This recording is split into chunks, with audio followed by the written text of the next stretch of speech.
This book is flaming. It's as hot as a bag of flaming Cheetos. My goodness.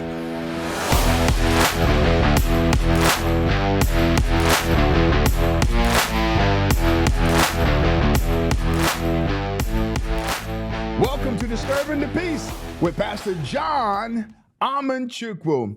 I am still busy jet setting and flying around the country trying to speak up for our children. The work that I'm doing is not simply for my children. I have three wonderful children, two boys and a lovely girl, but I'm doing this for the world's children, for America's kids. I'm doing it for youth all around the country who need an advocate. And I'm seeing something slowly but surely. The word is getting out, and the work that we're doing through Disturbing the Peace and the work that I'm doing alongside TPUSA Faith and School Board Watch List, people are starting to take a notice to it.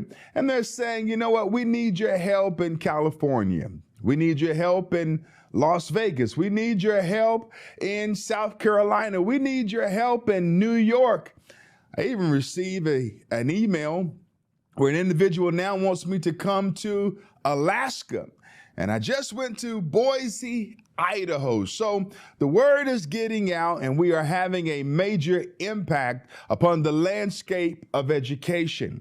Now, I'll be the first to tell you that I'm sick and tired of traveling the country and reading from filth like this. But I have to get my point across and to show how evil and dastardly the deeds are of many leftists and some rhinos as well. I've run into some rhinos while doing this work who kind of felt that my approach was the wrong approach, as if they were pretty much saying that I'm too aggressive and I'm too brash. I don't think that I'm too aggressive. You know, what's aggressive about a person picking up a book that's made available to children and starting to read from it? There's nothing aggressive about that, and I have a right to do so. I have this thing called freedom of speech. You have it as well. And if I sign up to speak at a school board meeting, I should be entitled to speak for 3 minutes or 2 minutes, depending on how long they have allotted the time frame. And so what I'm seeing steadily is that people are trying to rob me of this right to be able to share my side of the equation or my side of the coin or my viewpoint and what I think. You know, everyone talks about inclusion today, but it's really not about inclusion. It's about exclusion. And the people who oftentimes get excluded are people who believe what this book has to say, the Bible. Now, I've said this before, and I'll say it again. I don't get my talking points from the DNC or the RNC. I get my talking points from the Bible. Now, this book, FLAMER, by Mike Curato. I read from this book in Las Vegas, Nevada. It gained, that message gained over 28 million views on YouTube, and it recently went viral again last week, and it gained over, 15 or 20 million views on Twitter, on X. I'm struggling with calling Twitter X, so work with me on that, but you know what I'm talking about. It gained over 20 million views on X, and so slowly but surely the message is getting out about this book, and I'm glad about it. Let me read the back of it to you. It says, "I know I'm not gay. Gay boys like other boys. I hate boys. They're mean and scary, and they're always destroying something or saying something dumb or both. I hate that word gay. It makes me feel unsafe. It's the summer between middle school and high school, and Aiden Navarro is away at camp. Everyone's going through changes, but for Aiden, the stakes feel higher as he navigates friendships, deals with bullies. Now, that's a term that we use too much because some of this stuff that's taking place today is really not bullying. It's people disagreeing with a choice that an individual might make. You know, we kind of wear that word bully out. And it says, and spends time with Elias, a boy he can't stop thinking about. He finds himself on a path of self-discovery and acceptance. Award-winning author, artist, and Eagle Scout, Mike Curato. See, that's the problem with these Eagle Scouts. That's probably why they are pretty much have gone defunct and no one really talks about them anymore, because they had some weird stuff creeping into the Eagle Scouts. I digress. Eagle Scout Mike Curato draws on his own experiences in his debut graphic novel, telling a difficult story with humor, compassion, and love. So this is his debut graphic novel, and he jumped in at the deep end. He went all the way in. You know, there's several things that this book addresses, but you know what? Take a look at my speech in Las Vegas, and it will get straight to the point on what this book is all about. Check it out. Hello, Navarro. Suck any good lately. What's wrong, Navarro? I think you like a big in your mouth. Ha ha ha. Page 23. The other boy, page 23.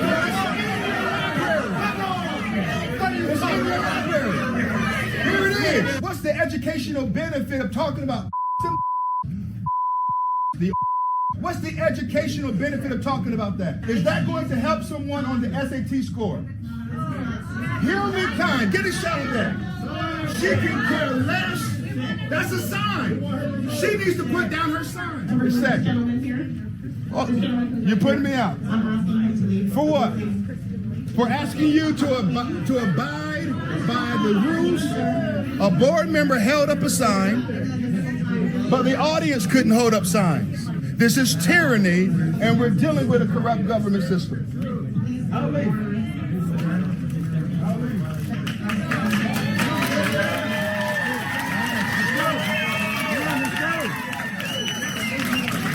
So there you have it. You can see for yourself what took place when I went to Las Vegas, Nevada. They kicked me out of the school board meeting. They didn't want to hear what I had to say. And they called the material in this book inappropriate. Of course it's inappropriate. That's the point. Look at this. We have some images here of, you know, one person says, okay, who wants my hot wiener? So they take a hot dog and he puts it between his legs and he tries to find a way to shoot it into a bun. And it says, oh yeah, baby, slide it right into my buns. I mean, this really makes no sense at all.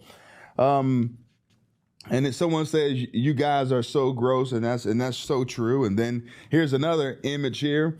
Down at the bottom on page 40, it says, we're canoeing out to Frying Pan Island, which supposedly looks like a frying pan, but we're all certain it looks like a cock and balls. I mean, come on.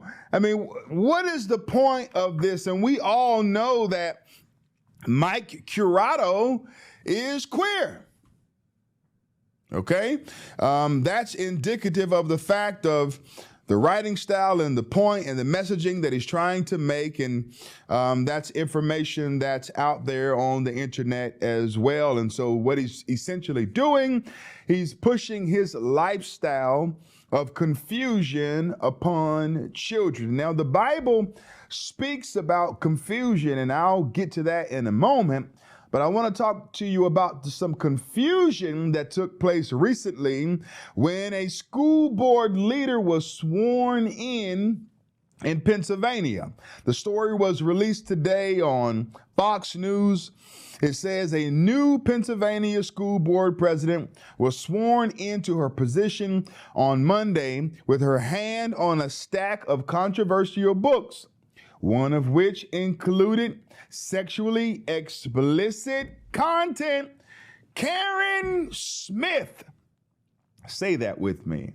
Karen Smith. We ought to make her the Karen of the Year.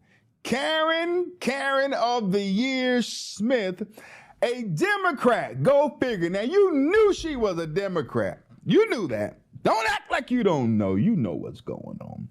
You knew that Mrs. Karen of the Year was a Democrat before I told you that she was one.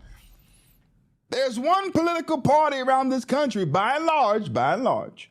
Like I told you earlier, I've seen some rhinos who are just really afraid, cowards, punks, afraid to speak up. But there's only one particular party that's trying to push this stuff. And so Karen Smith, a Democrat who was reelected to the school board on November 7th, was sworn in on December 4th as the new Central Bucks school board president after a vote by the board. Now she's the president of the school board. Now you know they're going to have some problems in that school district. As Smith walked up to the podium to be sworn in, her husband followed her with a stack of books. Now her husband, I got to tell you, this guy has to be beta. He has to be weak. I mean, he has to be a gopher. I mean, he probably just showed up, he walking behind her. Here, I'm here to do what my wife tells me to do. My wife said, get the stack of books, and here I am just to be obedient to my wife. I mean, come on, man. Come on. Walking around in a school board meeting, getting sworn in, a guy full of testosterone, holding a stack of books, including this filth. I don't know what's going on with men today. There's something going on. Some people say it's the plastics. Plastics are causing men to lose their testosterone. Some people say it's in the water that we drink. I don't know what it is, but I tell you something that my wife knows not to ask me to go grab a stack of books so she can be sworn in on some perversion. I would take that as a threat towards my masculinity. What's wrong with you? I'm too much of a man. I'm too masculine to do that. I mean, this guy is a loser, evidently. I mean, my goodness. It says, and I quote, "Thank you for your trust in me." This is Karen, the Karen of the Year talking. "I do not take this hand lightly. I feel it as a very heavy responsibility. And you have my word, I will do my best for everyone." Now, that's a loaded statement. What she means is she'll do her best for everyone, including people who are struggling with their identity. So therefore, she will continually prop up things like this, to make people feel that they are being included. Smith said, "To my supporters, I am so very thankful. To those of you who have challenged me, I will do all I can to hear your voices and concerns." The ceremony is part of an annual process that allows the board to name a new president and vice president, as well as perform other essential duties. Smith's ceremony was reportedly accompanied by a tailgate party that happened before the ceremony. One of the books Smith placed her hands on is FLAMER, written by award-winning author and artist Mike Curato. Now, Mike Curato also illustrated this book, and this book is called Worm Loves worm, because every child wants to be a worm. And this book details and makes it clear that, if you're a worm, you can be a male worm or a female worm. You can choose whatever sex you want to be. And two worms can get married. This is just such a silly book. Two worms can get married. And regardless of the fact if you are a male marrying a male or a female marrying a female, that's the way that it should be. And we're going to redefine how things are done. And this book is made available for kids as early as elementary, And so Mike Curato illustrated this book. And Mike has some serious issues. And I don't know why. School districts around this country and publishers are propping up authors who apparently have some real morality issues. Now, at the end of the day, if you choose to be homosexual, that is your choice. You can do that at home. No one will have to know. No one will have to see it.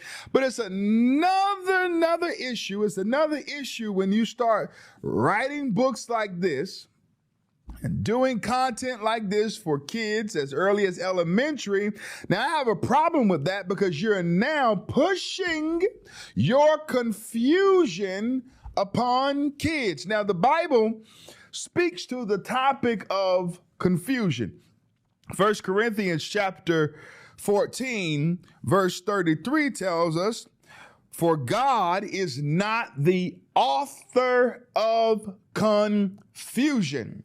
That word confusion there gives you the word acatastasia. It means instability. It means commotion. It means tumult. It means for things to be noisy. When there is confusion, there is the lack of understanding.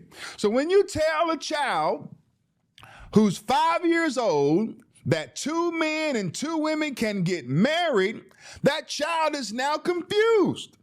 Because more than likely that child is coming from a family where, there's a mother and there's a father, and only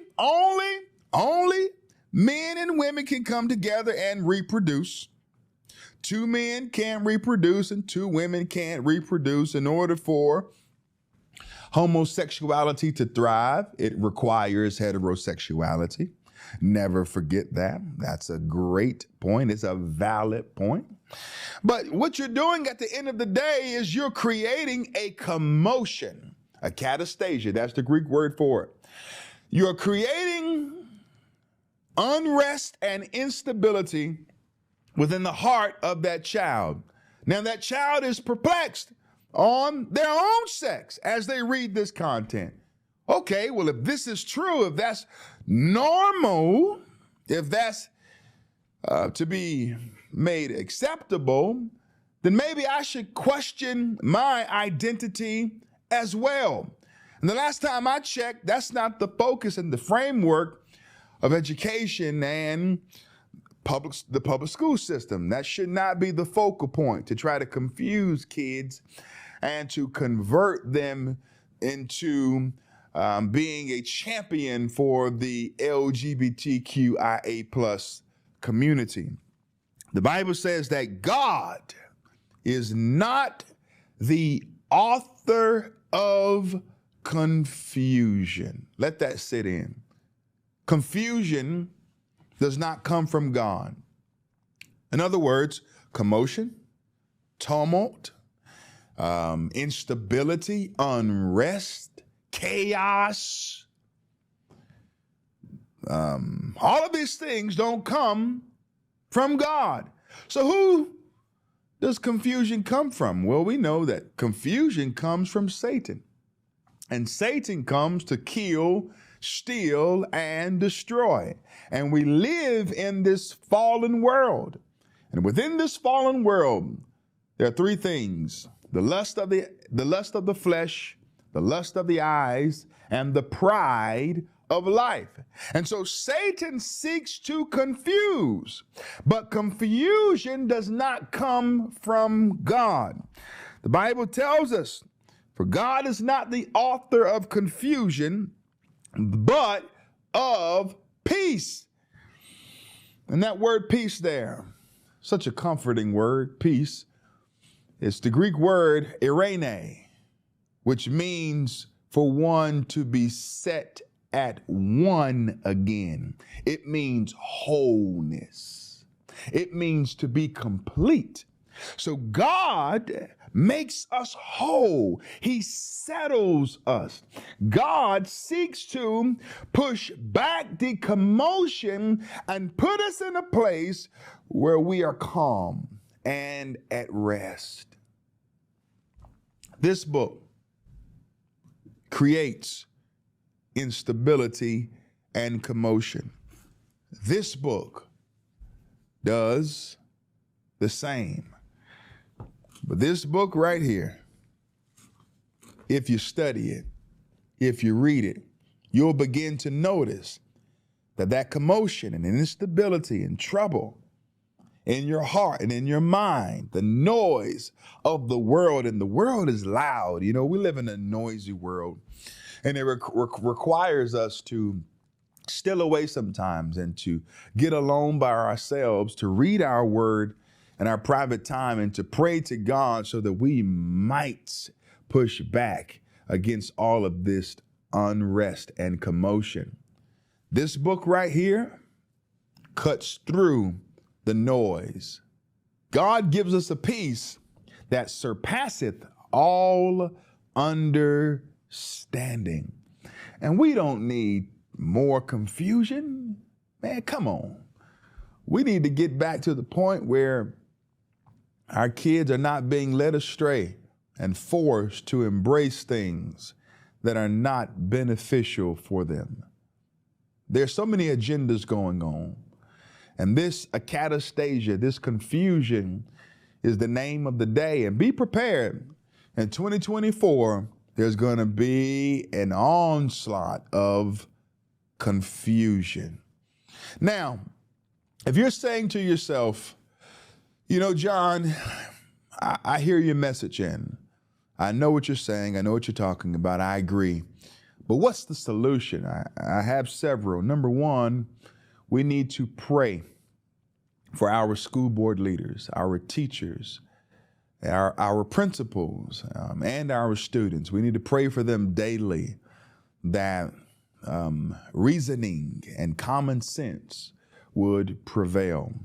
We also need to labor to vote people out of office, like Karen Smith, you know, the woman who swore in on this book. You know, that makes no sense, you know, at the end of the day. I mean, I wonder if her swearing in ceremony is valid. I know the last I checked, people swore in on the Bible, but they don't want to swear in on this book because this book has something to say about this book. So people don't want to, you know, swear in on this book.